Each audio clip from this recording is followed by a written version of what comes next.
Internet और किताबों से तरह तरह का ज्ञान प्राप्त करने के बाद हम अपने ही ज्ञान से इतने भरे होते हैं कि वही ज्ञान हमारे ध्यान में सबसे बड़ी बाधा बन जाता है।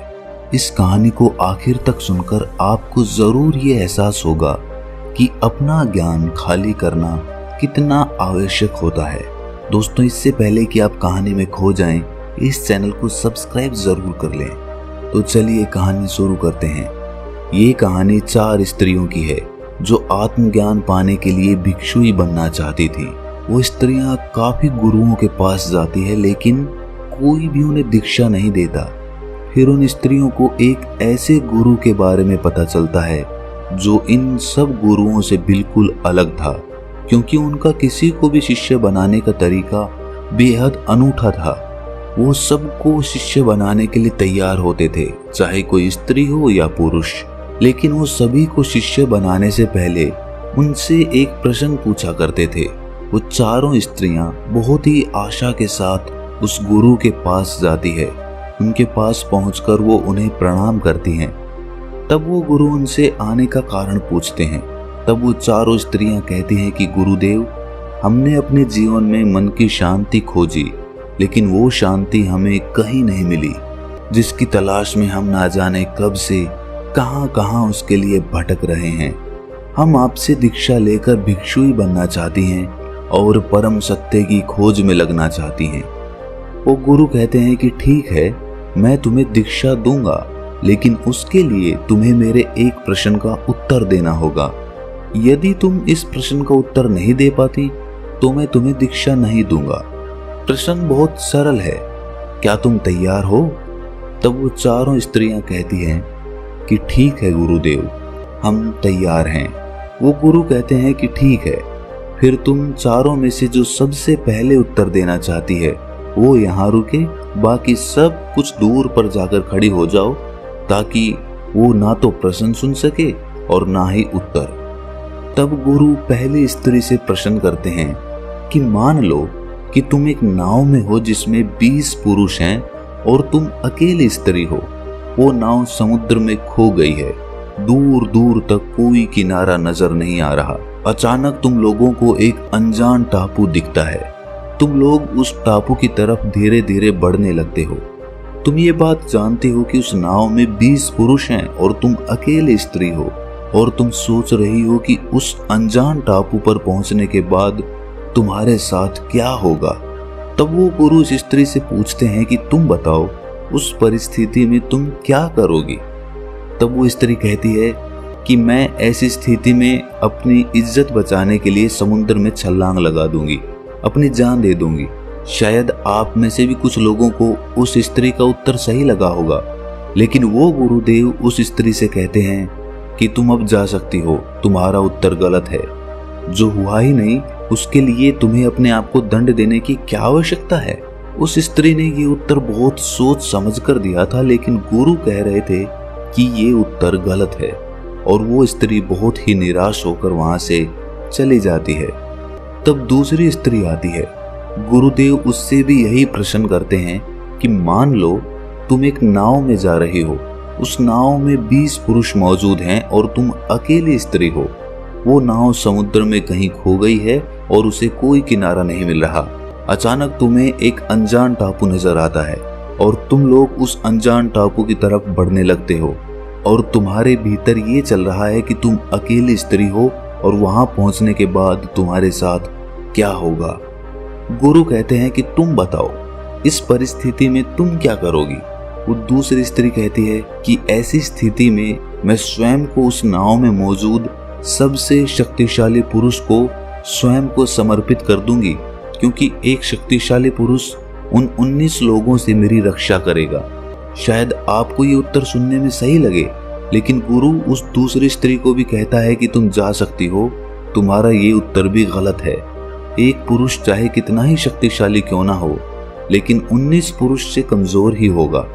वो स्त्री भी निराश होकर लौट जाती है। तब तीसरी स्त्री की बारी आती है। तब गुरु उससे भी यही प्रश्न करते हैं कि मान लो कि तुम एक नाव में जा रही हो और उस नाव में 20 पुरुष मौजूद हैं और तुम अकेली स्त्री हो। और वो नाव समुद्र में कहीं खो गई है, उसको कोई किनारा नहीं मिल रहा और अचानक तुम्हें एक अनजान टापू नजर आता है और तुम लोग उस टापू की तरफ बढ़ने लगते हो और तुम्हारे भीतर भी यही चल रहा है कि तुम उन 20 पुरुषों के बीच अकेली हो और वहां पहुंचने के बाद तुम्हारे साथ क्या होगा। गुरु कहते हैं कि तुम बताओ, तुम इस परिस्थिति में क्या करोगी। तब वो स्त्री कहती है कि बाकी सब तो ठीक है, 20 पुरुष हैं, मैं अकेली हूँ और नाव समुद्र में अनजान टापू पर खो गई है, परंतु इसमें समस्या क्या है। असल में वो स्त्री पेशे से एक वेश्या थी। वो कहती है कि वो पुरुष हैं और मैं स्त्री, वो अपनी जरूरत पूरी करेंगे और मैं अपनी, इसमें समस्या कैसी। तीसरी स्त्री का उत्तर सुनकर गुरु कहते हैं कि तुम्हारा उत्तर भी गलत है, जाओ और उस आखिरी स्त्री को भेजो। अब आखिर में वो चौथी स्त्री आती है। गुरुदेव उससे भी वही प्रश्न करते हैं कि मान लो कि तुम एक नाव में जा रही हो और उस नाव में 20 पुरुष मौजूद हैं और तुम अकेली स्त्री हो। वो नाव समुद्र में कहीं खो गई है, उसे कोई किनारा नहीं मिल रहा। अचानक तुम्हें एक अनजान टापू दिखाई देता है और तुम लोग उस टापू की तरफ बढ़ने लगते हो और तुम्हारे भीतर ये चल रहा है कि तुम उन 20 पुरुषों में एक अकेली स्त्री हो और वहां टापू पर पहुंचने के बाद तुम्हारे साथ क्या होगा। तुम बताओ, इस विपदा की स्थिति में तुम क्या करोगी। वो चौथी स्त्री अपने दोनों हाथ जोड़कर सर झुकाकर कहती है कि पता नहीं, मैं उस समय उस स्थिति में क्या करूंगी। तब गुरुदेव कहते हैं कि फिर जानने के लिए तैयार हो जाओ। जिसके पास पहले से ही कोई बनावटी उत्तर नहीं है, वही सच्चा उत्तर खोज सकता है। वो गुरु उस स्त्री को दीक्षा देते हैं और वो स्त्री परम सत्य की खोज में लग जाती है। एक बार एक आदमी किसी महात्मा से पूछता है कि महात्मा जी, मेरे जीवन में सब सुख सुविधाएं हैं, सब कुछ है, लेकिन फिर भी मैं दूसरों से ईर्ष्या क्यों करता हूँ। मेरे मन में ये ईर्ष्या का भाव क्यों पैदा होता है। वो महात्मा कहते हैं कि क्या तुम सच में अपने भीतर से ये ईर्ष्या का भाव खत्म करना चाहते हो। वो व्यक्ति कहता है कि जी महात्मा, मैं अपने जीवन से पूरी तरह से ये ईर्ष्या का भाव खत्म करना चाहता हूँ, क्योंकि इस ईर्ष्या ने मेरे जीवन को नरक बना रखा है। ये सुनकर वो महात्मा कहते हैं कि तुम्हारी सबसे बड़ी सफलता यही है कि तुम स्वीकार कर रहे हो कि तुम्हारे भीतर ईर्ष्या है। बहुत से लोग तो ये स्वीकार ही नहीं करते हैं। वो ये तो देखते हैं कि उन्हें पीड़ा है, लेकिन ये पीड़ा किस बात की है, किस कारण है, ये नहीं देख पाते हैं। वो महात्मा उस व्यक्ति से पूछते हैं कि ये बताओ कि जब तुम किसी गरीब को देखते हो तो तुम्हारे भीतर क्या भाव उत्पन्न होता है। वो आदमी कहता है कि दया का भाव। फिर महात्मा उससे पूछते हैं कि यदि तुम किसी अमीर और धनवान आदमी को देखते हो तो तुम्हारे भीतर क्या भाव उठता है। वो आदमी कहता है कि जब मैं किसी अपने जैसे धनवान आदमी को देखता हूँ तो मेरा मन कहता है कि मैं उससे और अधिक धन कमाऊं और अमीर बन जाऊं। तब महात्मा पूछते हैं कि यदि सामने वाला आदमी तुमसे अधिक धनवान हो तो तुम्हारे भीतर क्या भाव उठता है। तब वो आदमी कहता है कि तब मुझे लगता है कि मैं कैसे भी करके स्वयं से उसे पीछे छोड़ दूं, उसे आगे ना बढ़ने दूं। फिर वो महात्मा कहते हैं कि जब तुम उस सामने वाले आदमी की बराबरी नहीं कर पाते तब तुम्हारे मन में क्या भाव आता है। वो आदमी कहता है कि तब मुझे उस आदमी से ईर्ष्या होने लगती है। तब वो महात्मा कहते हैं कि बस इसी तरह ईर्ष्या का जन्म होता है। ईर्ष्या का अर्थ होता है अधूरापन। जब तुम्हें ये लगने लगे कि सामने वाले के जीवन में कोई कमी नहीं है तब तुम उस आदमी से ईर्ष्या करने लगते हो, क्योंकि तब तुम्हें लगता है कि उसके पास तुमसे कुछ ज्यादा है, जबकि उसके अंदर भी ये ईर्ष्या का भाव किसी और के प्रति उठता है। तब वो आदमी महात्मा से पूछता है कि महात्मा जी, मुझे ये तो समझ आ गया है कि ईर्ष्या होती क्या है, लेकिन मुझे ये नहीं पता कि ईर्ष्या खत्म कैसे होती है, आप मुझे ये बताएं। तब वो महात्मा कहते हैं कि ईर्ष्या का जन्म तुलना करने से होता है। जब तुम किसी दूसरे से तुलना करने लगते हो और स्वयं से ज्यादा उसके पास देखते हो तब तुम्हें अपने भीतर ईर्ष्या नजर आती है।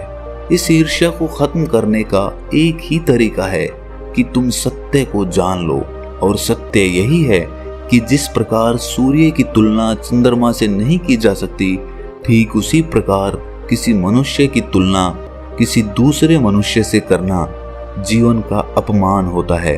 क्योंकि जो आदमी अपनी तुलना किसी दूसरे के साथ करता है वो स्वयं का अपमान कर रहा होता है, अपनी सांसों का अपमान कर रहा होता है जो उसे मिली है।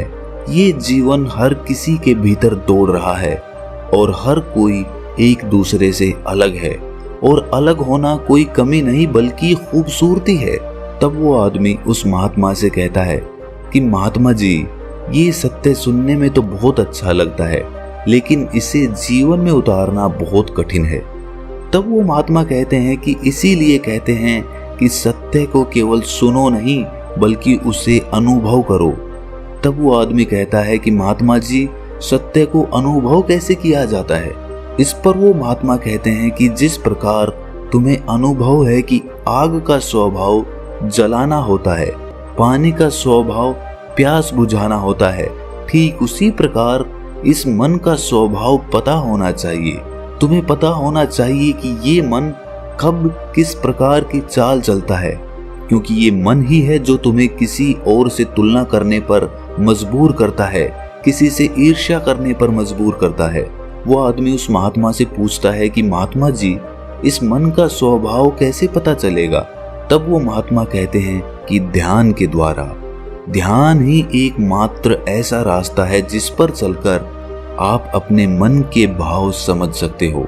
इस पर वो आदमी कहता है कि परंतु ध्यान करना तो बहुत कठिन है।